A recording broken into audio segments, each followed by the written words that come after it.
mais consultation eza ndenge nini mokonzi ya mboka ye mo alobaki navandi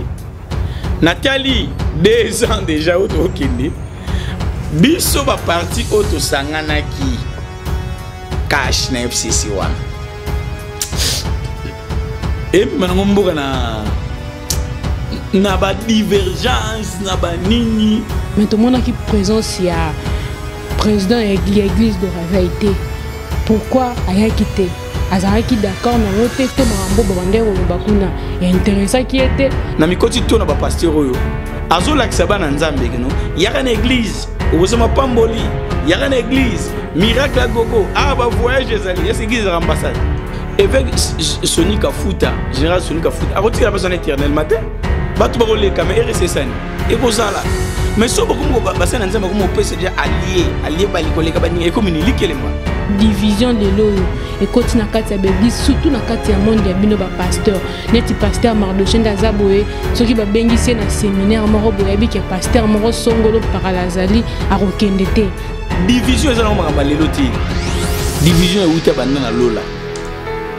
hein satana babambare na si eloko biso to boya ezani mabe otozomona par exemple na église de réveil moni ba pasteur o ya zolo ba na télévision o ya zolo ba mningi na télévision ko sala kozo hein net par exemple tomozo régler ba problème na télévision nde ça ki tokoti tomona ki fait pas konza madame batikila mona kala minute to ka biso to yoka ke no akufu bat muso sida suka senza mete parce que oya tant que azaki président azoliambongo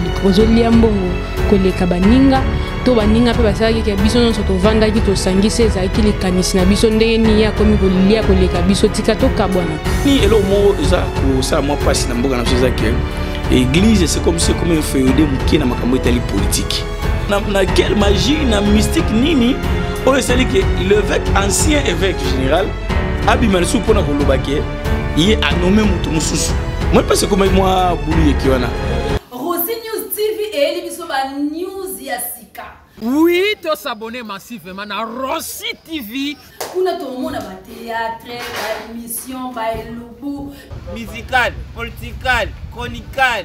sportical, karatécal, nyonso na Rossi News TV. Abonnement ba s'abonner kaka. O s'abonner, aucune notification. Kuna nde sika makambo elali bébé Rossi News TV nde makambo.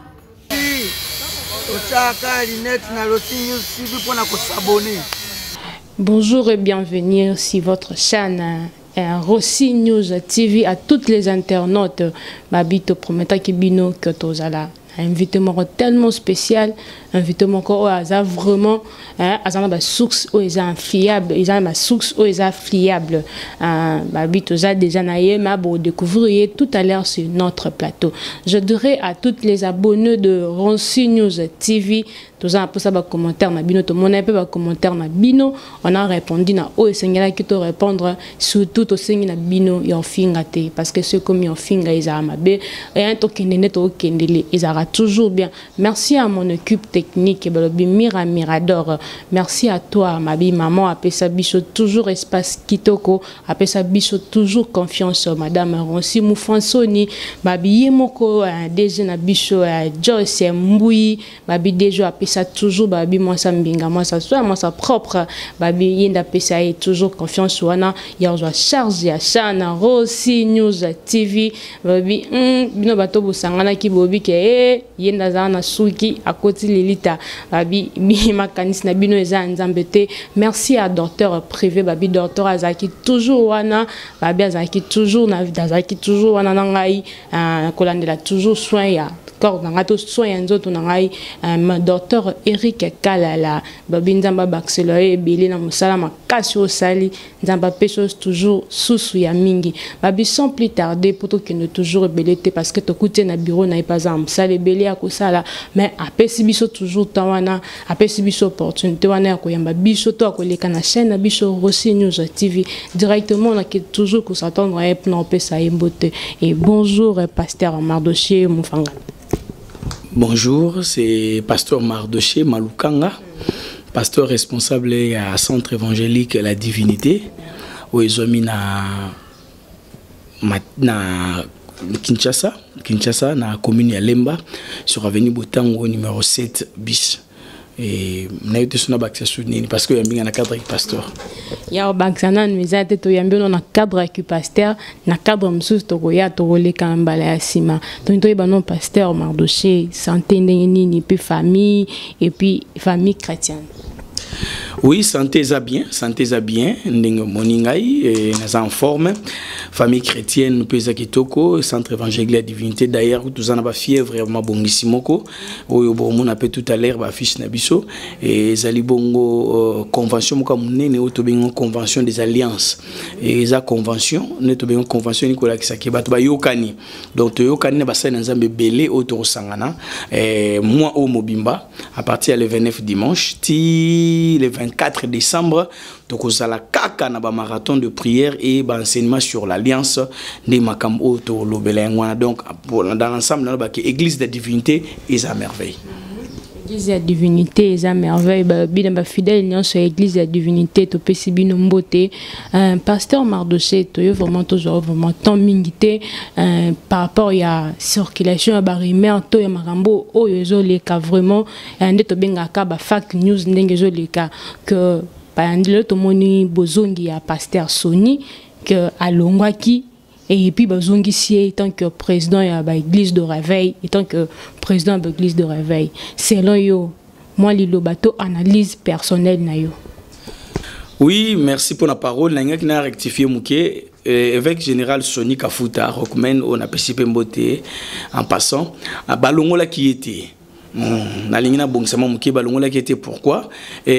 Hier, Azali, évêque général, Obisson Total na télévision, Obisson Toyebike, Azali dauphin, il y a évêque général Kankenza Monambo, où il y a le président, il y a l'église de réveil du Congo. Mais, et au Salapek Basalaki, Bongo, on a une élection à Bango, va plénir sur Basalaki,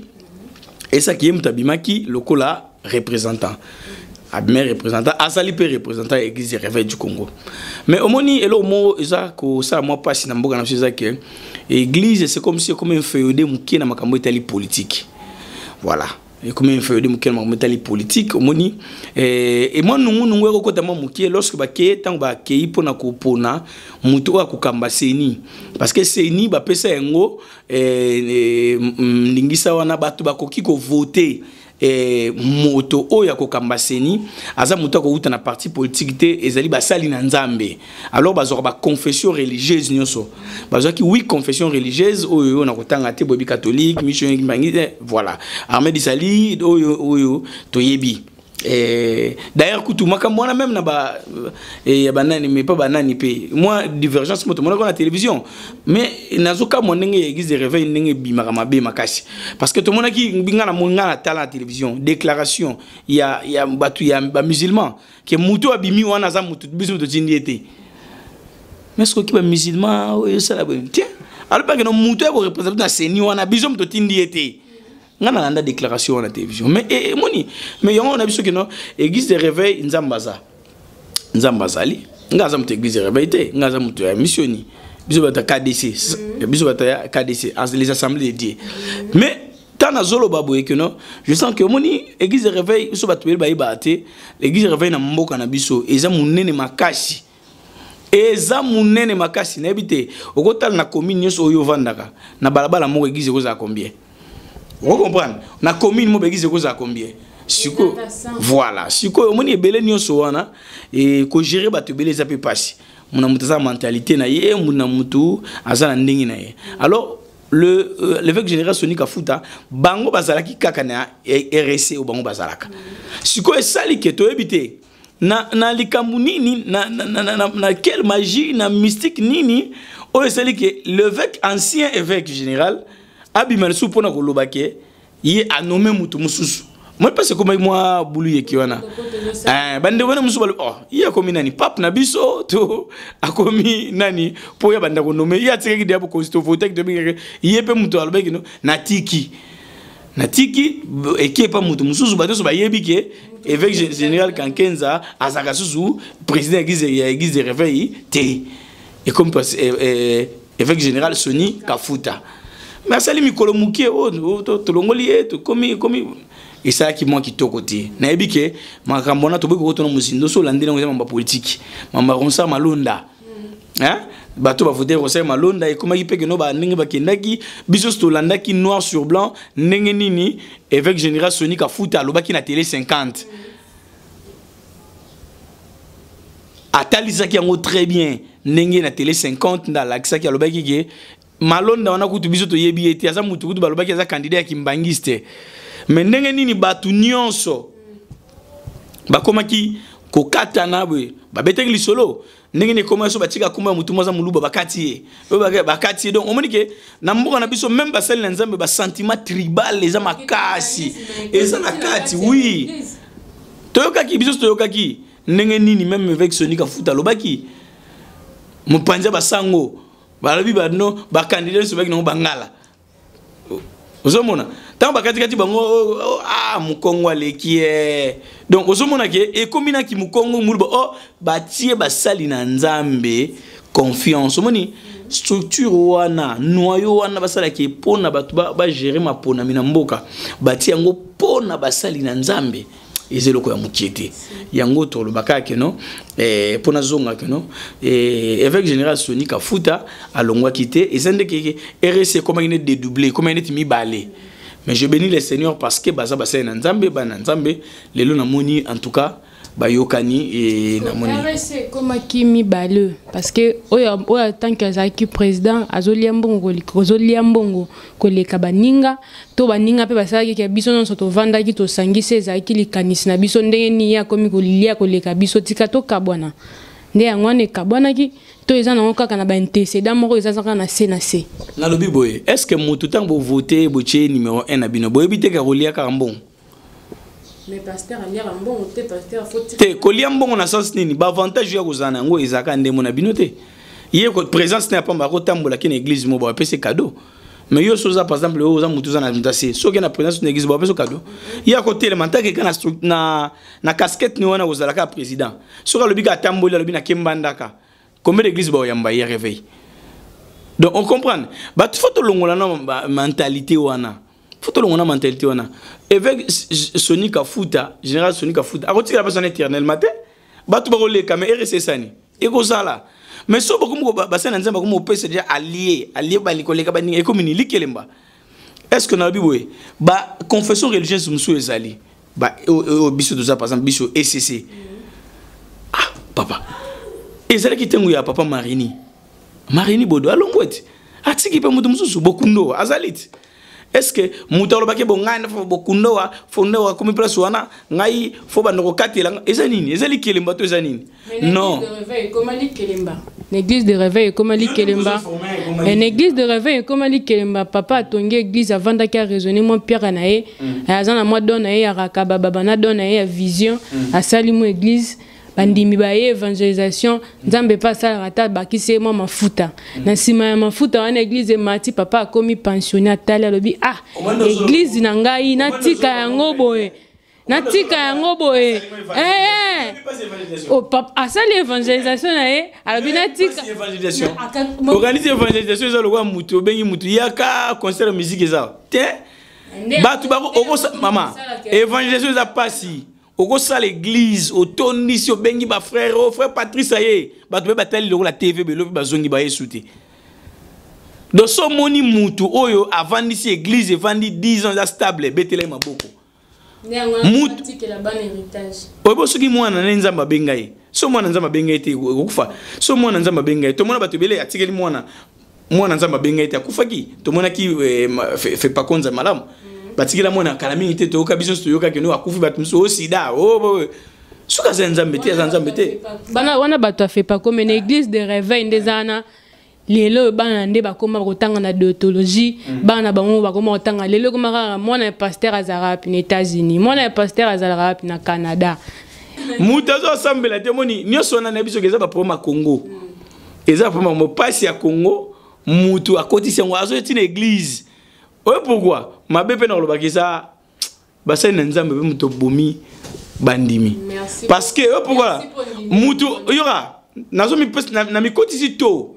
pona nini na mikoti to na ba pasteur oyo azolakisa bana nzambe keno yaka na église Heureusement pamboli, il y a une église, miracle à gogo, ah bah voyage ezali, est-ce église ambassade?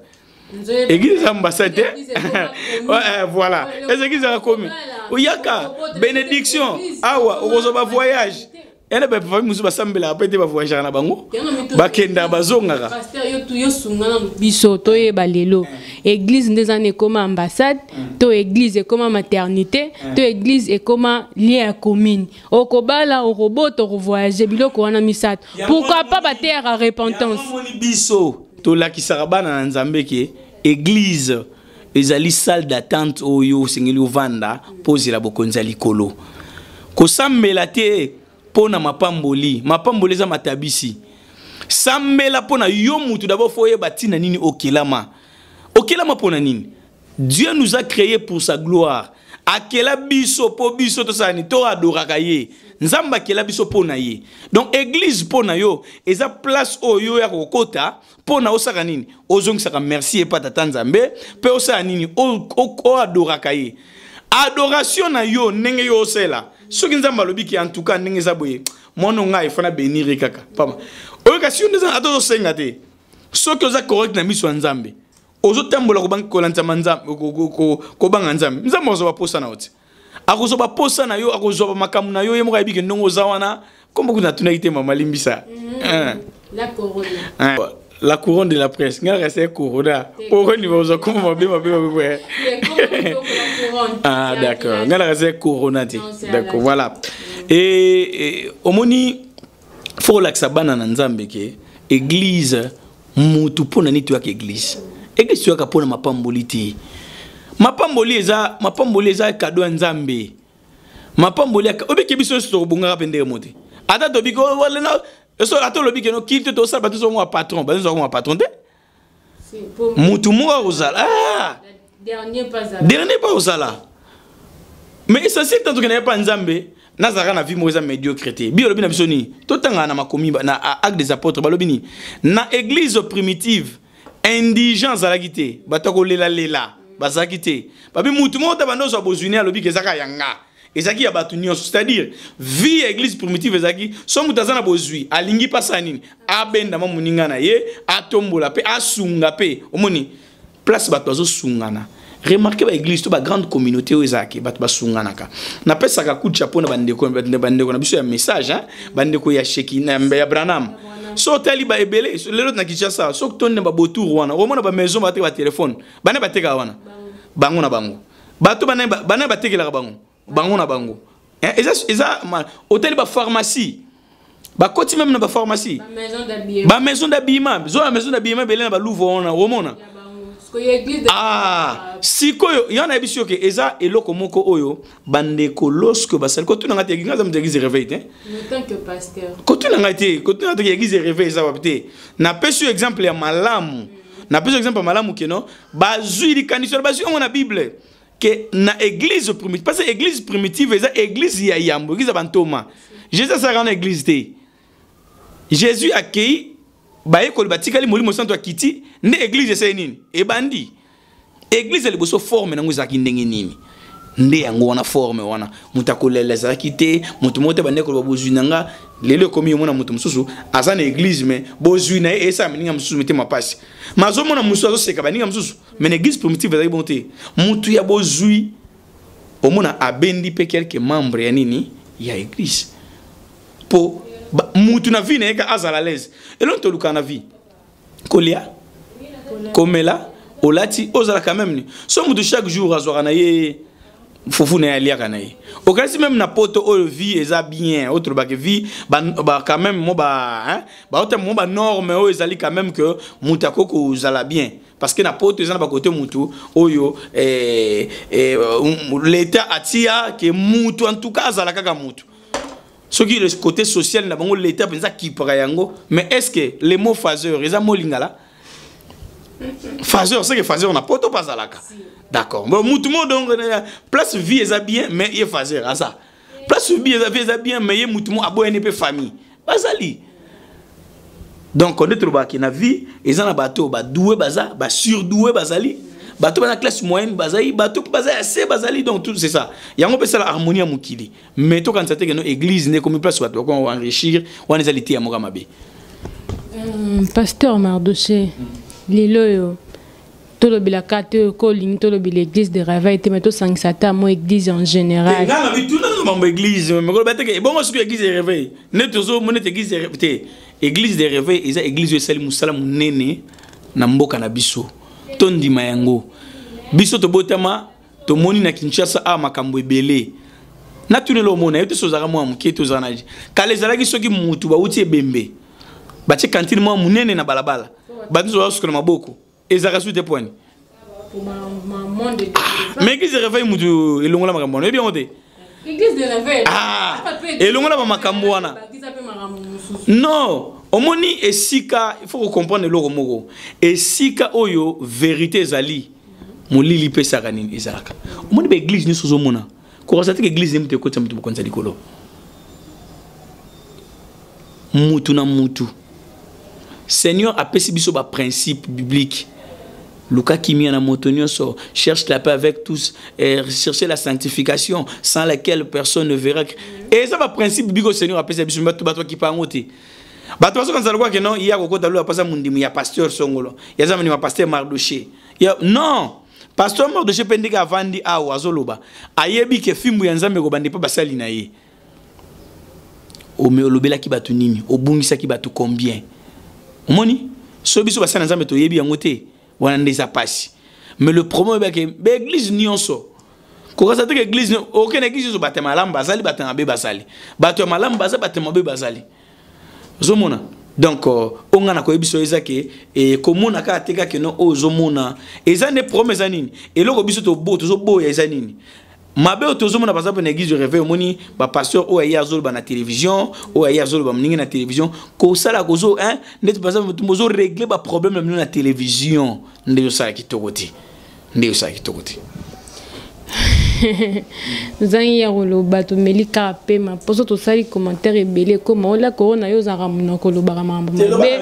toloba te tomeli nanu yo sisa nanu ide na pe biso tolobela bango na suka tokundola bango biloko ebatama na se ya topesa bino ka mo esquivilité ya muke et pasteur Mardoché pourquoi division lelo yo et koti na kati ya église surtout na kati ya monde ya bino ba pasteur neti pasteur Mardoché ndaza boye soki ba bengisi na séminaire moko boye bi ke pasteur moko Songolo paralazali a rokendete ba bengisi na conférence moko quelconque ayebi que pasteur moko Songolo paralazali to dire que moko Songolo parala pasteur Mardoché rokendete pona nini mais na kolobaka ke non division ezala makamba lelo ti division euta bandana lola hein satana babambare na si vous comprenez division ezala makamba lelo ti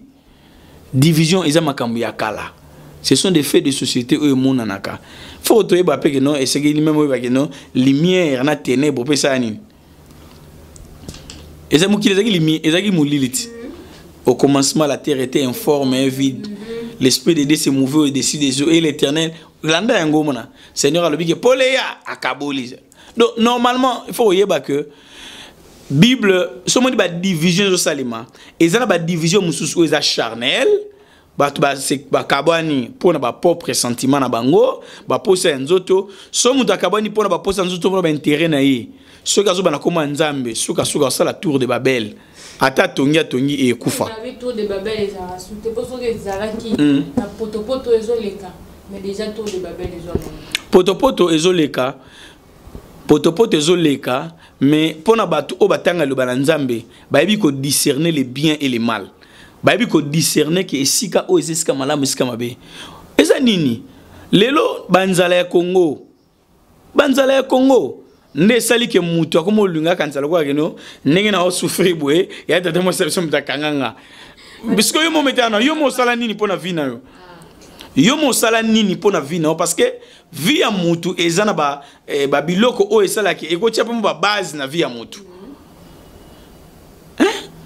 Par exemple moko famille moko deux familles famille o batangi ebele na famille batangi ebele te to biso c'est simple famille ni o bazana possibilité ya robo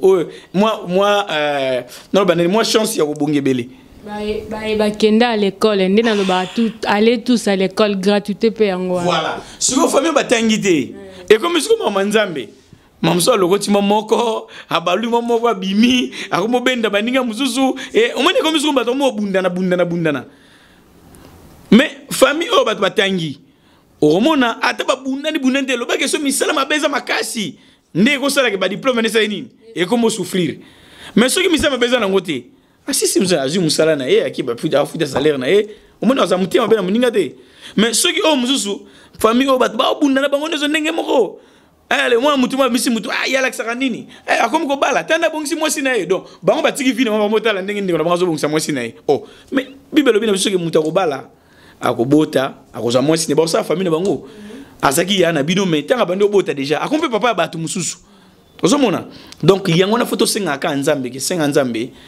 sala sambela hein ozo sambela osanini ozo sala biloko na église biso foto ebisa batu yango wana mutu sala mutu sambela banga nzambe mutu ozo tambola maboko milaite nzambe tala ezana batu musu ba vino bango ezala freiner ezate pona o famité mutu musu yemo maboko milai yebisanga oye sala mission awe pana ngai allez frère nanga mokuna technicien aibi au téléphone ozo lelawa ngai téléphone nanga mira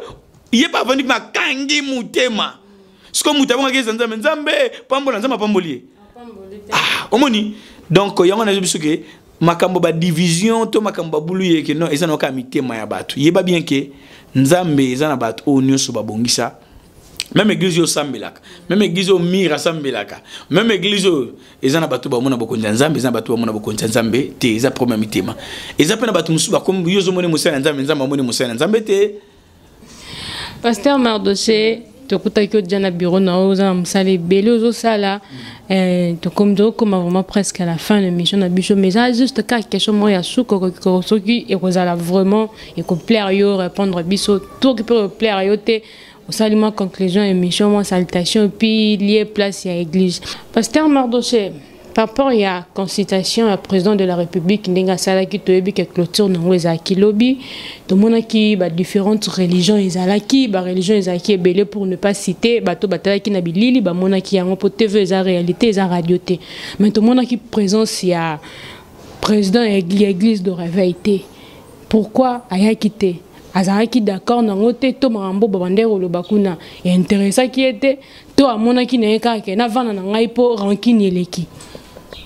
Bon na yebité en tout na so ki tango landa ngote penzati mais na mona ki quand même na un jour moi clique ya pasteur na mona ki avec ancien kala et bon pasteur muso bazaki zinga na na zo ki penza tante ya kolanda et nga consultation na ndio mi connaît sauter. Je n'ai pas informé à Kazalagité. Mais il y a une consultation sur les invitations. Il y a une invitation à combat. Parce que l'invitation c'est limite dans les réseaux sociaux, non? Ben, au monde a commis na combo na yo. Na ba numéro mo boya na téléphone. Na on a sur numéro présidence. Na zongo. Na benga na tuna. Na tuna mais ce que invité à coterie, tu es à indégérie. Na tuna. Mais et le intéressant c'est le numéro 1 49 mobe. Ah bon même ça c'est une invitation té. Et ça peut-être que tu vas bénir baza meilleur non. Ba tu peux confondre consultation na concertation ça m'a mis balé. Concertation ezali ou concertation nationale. Tout le monde ba tu ba sangani ba yokani depuis tout ça les convention non. Oui. Donc yokaya pasteur atei to lo ba li kamoko. Wa lobi bo lobi to yokanaki. Mais consultation est en dégaine. Mon konzamboka et moi le beki na vandi. Nathalie 2 ans déjà auto kende. Biso ba parti auto sangana ki cash na FCC wana. Et maintenant mboka na ba divergence na ba nini. Ya bino. Mena suka ba otuna nani. 5 ans mandat. Bolo banani. Baloba coalition, baloba Félix Mdasseni. Akamimbo ka bien té. Non. Non, c'est la consultation nationale. Nga président Navandi. Na bengisa ba couche nyonso ya mboka. bato baza ba leader d'opinion, ba groupe ya ba ba domaine nyonso ba ya nasola na bango. Donc eza lokola président aluka mayele na mitu ya nani ya bato aza mokonzi te même zoba baya omoni même nana musala nga boy même mutu ya suka na tiaka litoi na yoka est très bien ba shegi ba kenda giti to mona isa ya kenda giti ba comédien bana tina mboko bazana tina tout le monde va ndenge na ndenge ba église ndenge na ndenge ba journaliste na moni groupe ya ba chroniqueur ya musique ba kina ndenge na mo ba joka ba polin ba ne bana tina mboko ba tina ba kenda ki mutu na mutu aloba to le monde Zakari alobi o ngai tana kenda liboso na président za takinga ozonga sima te kende kando kende wala to na ndeko na TV yemo mtalobaki alobaki bon président avandi a solo li na yo a solo eza consultation ete ke no na suka bozela te yemo konda yebi siko ke no décision nini na sa nini na ozwa sikoyo pona tambusa mboka boye eza na makambo musuma mso bande ko ignorer net bande ba artiste ba robetele biso bande ba artiste poto voyager za rapasi biso ba comédien poto voyager ezaka biso mo ba comédien biso ba voyager na poto na nzela nini biso so yebi biso peut quand même voilà moi pas ba passeport ils ont pièce d'identité mais t'as na mbona biso ndenge zalaka ezelo muta ko la mukaye mo akena na affaire étrangère ake na côté na guichet mais comment faut pas que ouais on peut ça $50 300 400 pas ni moko ko za bon. Donc tout ça président yemo ko attaque garant de la nation à Ovanda a jui abino siko to biso to constater kangami aba bakima quelques jours ceci li a olobat nde yangwana mais bato ba candidater ke oka ba bise président de président oloba te eza lokwa mutu ayoki ndeto ba mukonzalia kanyama lito imoko te ayoki to ya lokwa biso basena nzambe okuta na mwasi mobali na mabe oyoki d'accord ozi mobali yo tiebe yoki wazo makamususu sko yo puso comprendre que oyo comprendre donc yalo comme konzi yemo ay ba réalité ozo mona na Congo même ba réalité ya coalition même ba réalité makambo a ebi sko azo yoka petit peuple ayoki pe ba konzi moni ayoki pe na batumsu ya ngambu ya nini ya FCC donc on a mukuse sur le bakake et nzamba pese mayele pour Congo na biso Congo za nzambe Congo za nzambe parce que biso moni corona makambe sele mboka msusu meta mboka na biso hein donc nzamba épargner biso tout de danger. Pasteur Mardoché, moi na nyonso to tukoloba osala ngokaka na anemo okikoloba nini pona yo to conseil nini okoki ko apporter na mambo nyonso leki to na ba pasteur ndoni makambo na bango ezo lekela anemo. Bon, naza penzate na monopole wana ya kopesa ba mikolo ba conseil mais na koloba kaka ke makambo basena nzambe to tikila ngo basena nzambe na ya solo na ya lokuta biso to yebite nzambe mo baseni ni ayebi mutu mota za na thermomètre ya koloba ke o nzamba bengi to abenga ite mutu mota na thermomètre ko yeba ke o nzamba bengi to leki na ye to mwana na ba bengi ete ozomona na monopole wana ya koloba ke ngai nde mutu na kopesa ba mikolo conseil non pona basena nzambe nyonso oyo alandi émission oyo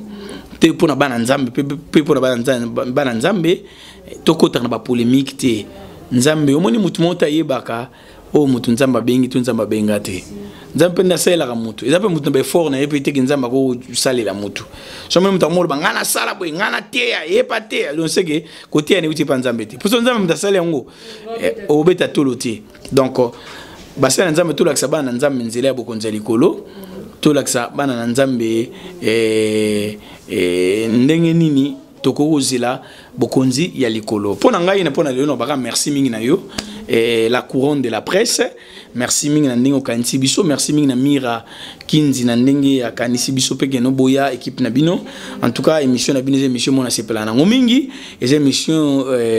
ba tu ba continuer toujours kolanda yango na patron na bino en tout cas nzambe apambola et pona makambo etali centre évangélique la divinité yonde kozolanda ngai église na lobaki centre évangélique la divinité affiche ozomona tozana milulu oyo c'est décembre oyo et décembre moto parler sur les alliances et boyokani alliance même coalition de tout alliance alliance na ba mariage alliance na makambo belé to fond makambo belé sur ba alliance yango na invité de kozolo ndanga même ozana poto ozana ndeko ozana Kinshasa o senti que vie nezo tambola bien té en tout cas benga biso ba numéro na kopesa numéro na 89 plus 243 89 59 30 878 plus 243 89 59 30 878 au benga pasteur Mardoché en tout cas église zomi bon na commune ya Lemba sur avenue Botango numéro 7 bis Lemba super so kiti na super otunika Botango avenue Masamba batnu so bayebi yango ato kiti na arobenga ikoloc pas sur la voiture o kiti na kota 3e avenue Botango mona kaka tango kota to koma libanda te mo mona déjà toiture ya église to zana kati wana tika nzamba pambola mutu so asepele ko landa biso to zoki ngolo wana o landa biso elo na ko biso kaka ndeko yeba be que Jésus revient bientôt pasi ya Congo ekolongola bonzambe ya nzambe te souffrance na yo kolongola bonzambe ya nzambe te mais yo osambela ka continuer ko sambela yo pe omonike olandi aussi même ozanga place ya ko sambela centre évangélique et fongoli et la divinité et fongoli ba porte ezozela yo du 29 to banda le 29 novembre au dimanche au déjà to démarrer to démarrer ti le 24 décembre na kati wana bi ki la couronne na robeng sabino petan ba temps fort ozala boya bomona et ozala malamu mingi to sa permission mususu et nzambe et ozala malamu vraiment boya et toko yeba ko partager ba bon moment parce que nzambe nangolo nae azako sala ba témoignage ya belimi comme sunza mbosunga tozo ba témoignage. Et merci na pasteur Mardoché a permettre ki biso ko yamba na kati ya bureau ya propre ya soin babio basala nzambe ba bisika malonga te meto kote na kati ya bureau ya pasteur Mardoché to sentir que oui moi mobali aza organisé na ngolu ya Saint-Esprit pesa mayelo wapi abongise sika na ye et merci na bato nyonso pe ba yamba ki biso na équipe na yo to kutaki kati na sika o ba yamba ki biso pesa ki biso pe kimia ya rosé ya pasteur Mardoché peut ko taper na tour na biso. Merci na pasteur Mardoché na ba question à l'obélito ndenge à l'obé na mozido de long et en large à l'obéli biso abimambo ya ba pasteur to tikela yango ba pasteur yo za muteki ndunda tera ndunda obetaka bale ndenge ka keso balo ba betaka musique donc ya ba pasteur to tikela ba pasteur to boka mabanga te pol lelo ezaki mambo d'église ba boka mabanga te to kuta ina bino na mbala ya sima. Merci à madame Ronsi